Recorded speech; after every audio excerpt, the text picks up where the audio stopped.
of words and kind of some general information.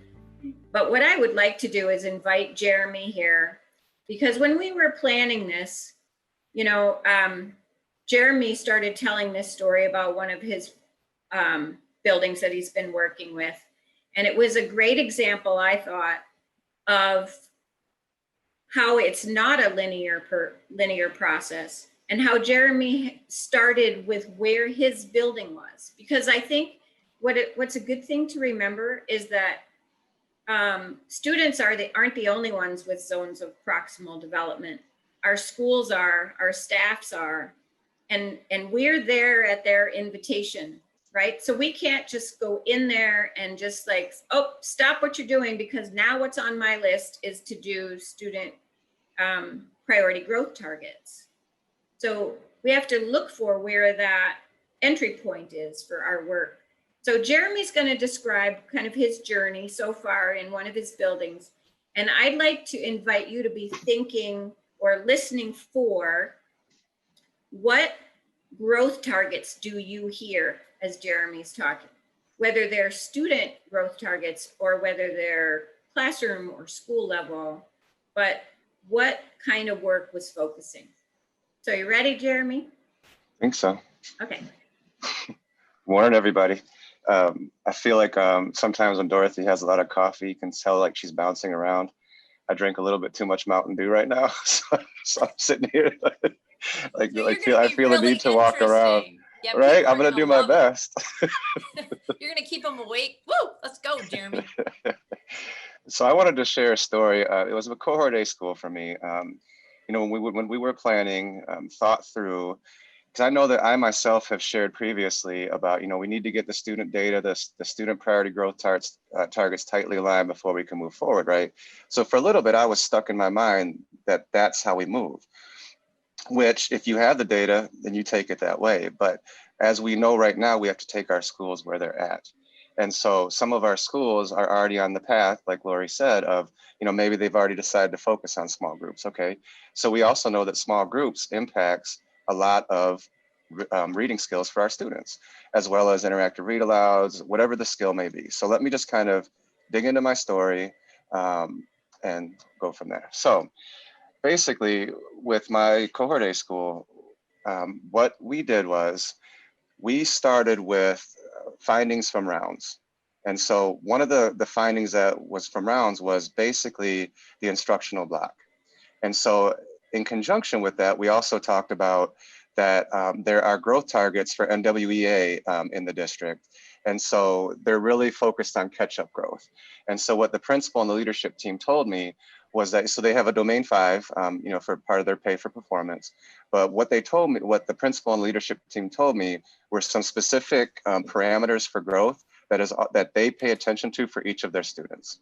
So basically, if a student was below the 20th percentile, and this is on NWEA, they needed to have a conditional growth percentile of 80, which is much more than 1 year's growth. If a student is between the 21st and 40th percentile, they needed to have a conditional growth percentile of 70. If a student is between the 41st and 60th, they needed to have a CGP of 60. And if they were above the 60th percentile, they needed to have a CGP of 50. So that was 1 year growth. So you can kind of see the overall theme of, we want every kid to make at least 1 year growth. The kids that are behind, we want them to make more. So the teachers have that in their mind, and they knew where their students were. But I can honestly say that, you know, at that point, my development and understanding within myself of what student performance, SPG, I'm just going to say it shorter, SPGTs were, was not as developed as it is now. And so this is impacting my work now, and I'll get to there in a second. And so knowing that kind of broader version of what the student data was, we also had the understanding that the K2 data was basically it was inverse of 3.5. So 3.5 was really knocking it out of the park. K2, there was some significant gaps across all demographics. So basically third grade had to spend a lot of time catching up for those foundational reading skills that they possibly missed in K2. Plus there's a lot of transiency, a lot of moving in, some attendance issues that we were dealing with at the same time. So with that in mind, this is how we progressed through. So we kept that in mind, but what we did was we started to do rounds on a quarterly basis. the first set of rounds, we started with a small leadership team. Derek was involved. We went through and we were looking at just gradual release of responsibility. So it was a little bit more targeted than what the whole, like looking at the whole literacy block when the first set of rounds, like when HIL came in and did our introductory rounds. And so we went in and looked for gradual release. What were we seeing? What were we seeing with whole group, small groups with the teacher? And what we found was that whole group was progressing well. But what we also saw was when it came time to transition, the routines and transitions weren't as tight as they could be. And so we worked, did some PD around routines and transitions, went back in 3 months later. This time what we did was we included all the teachers. So we wanted to make sure that we had collective buy-in and collective ownership. And this was also a school, the reason why we took this path was there was strong collective ownership in the building from the day I walked in. And so they were oriented around each other. They had a strong focus on the children. And so we just needed to do some fine tuning and learning from each other. And so what we did was we found that the routines and transitions, did some PD, went back in 3 months later, found that those routines and transitions were awesome, right? And so at that point, we were lifting up some individual teachers. And what an interesting piece of feedback that we received was, because like, for example, we shared that one of the kindergarten teachers, her kids came back from lunch, she played a song, they were ready to go, put their coats up within 30 seconds. And so it was awesome. So we lifted that up as a strength, as a celebration to kind of connect with our focus on routines and transitions. But then we had some teachers say, but wait, that's kind of subjective. So if you can hear as I'm processing through this, there was a lot of reflection and moving forward so that we could continue to demonstrate progress. And so with that, we decided, according to the data, now routines and transitions are in place. What we found with that set of rounds was that the small groups with the teacher, they were using research-based strategies. The kids were engaged. They were doing what the essentials said should be done. But what we noticed was that the groups away from the teacher, they were largely doing worksheets, or they were just disengaged. There were problematic behaviors. So then that was the next step that we evolved towards was, okay, so now we need to work on that piece.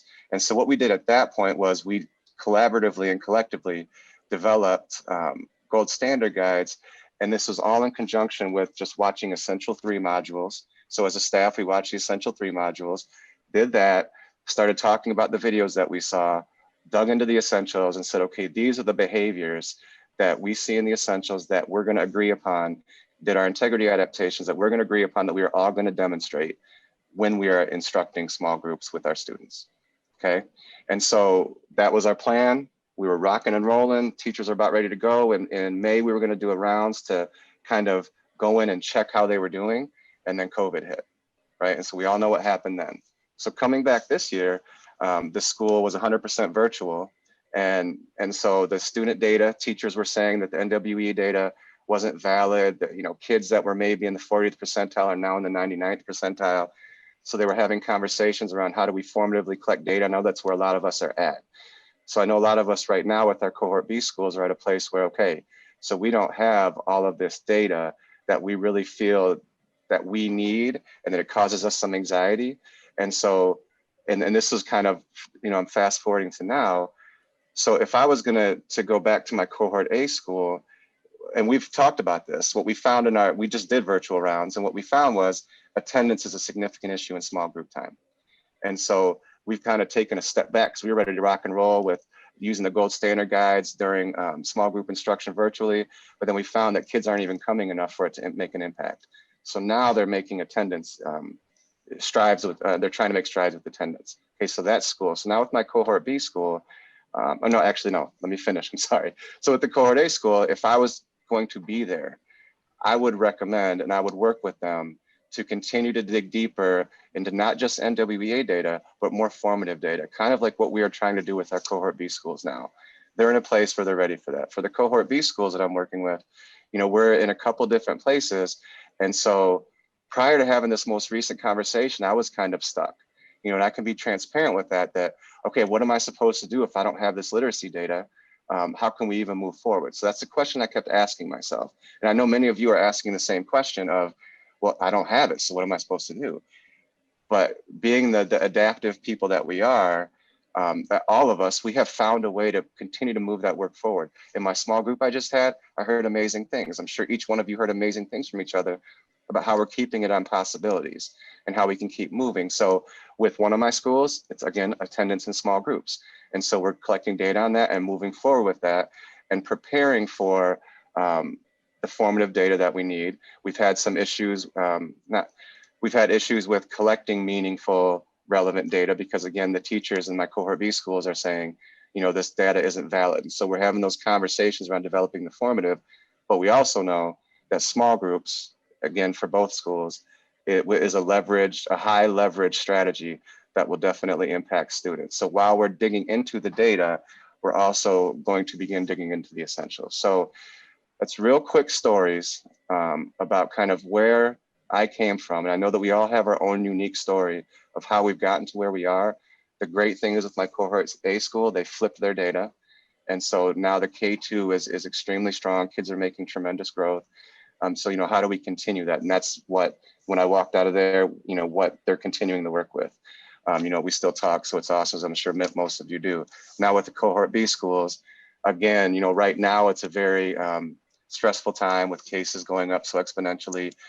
One of my schools, so the KPS school has been virtual, so it hasn't been as much of a adjustment. But with my other school, they just went virtual for the first time, as I'm sure many of you are experiencing that. So again, that kind of puts a wrench in it. But, you know, with the model in mind and thinking about the mindset that we use, the reflective, growth-oriented mindset, how do we continue to move forward and support our schools when we have data pieces missing, or at least we feel, how do we fill those, but how do we continue to move forward if we still have those gaps? So I think that's just the main question that I continue to develop my work with. And so I just wanted to share that personal story with you, and hopefully that helps. It is a linear process, but it's also recursive. So I thank you for listening to me. I feel like I talked way fast, maybe not, I don't know, but I always appreciate talking with you all.